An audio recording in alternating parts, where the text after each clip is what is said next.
Ayan, kasama ko pala yung pinsan ko.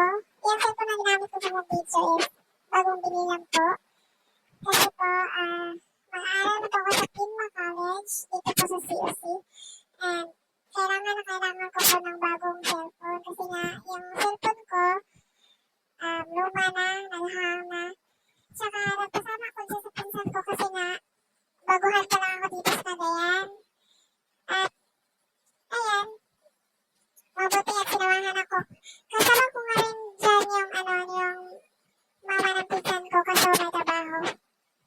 Pagkatapos ng bumili ng cellphone, ayan, umuwi na kami kasi mag-aalauna na ng oras na yan. Tapos, ayan, huwag niyo lang i-mind yung mga pimple sa mukha ni Madam. Mukha ni... Ay, Diyos ko. Ayan, huwag niyo lang i-mind dyan. And, ayan.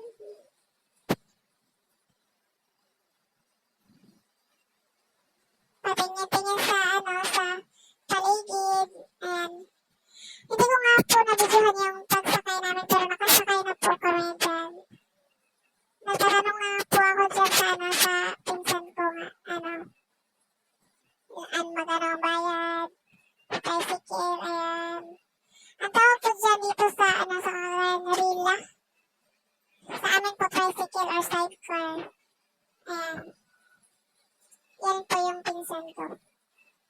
Nagkasama po kasi nga po. Hindi ko nga alam papuntang Ayala. Kaya ayan, bumaba na po ako. Bumaba na po kami. Sobrang init po dyan para pong nasusunog yung balat niyo. Ayan. Lagi ko nga kinukwento dyan sa pinsan ko habang naglalakad kami. Na kung ako yung mag-isang bumili ng cellphone, baka nawala na akong sobrang napakalaking pagkakalaking lugar ng Cagayan talaga. Ayan, nahanap kami dyan ng sakayan, yung multicab, kung tawagin dito.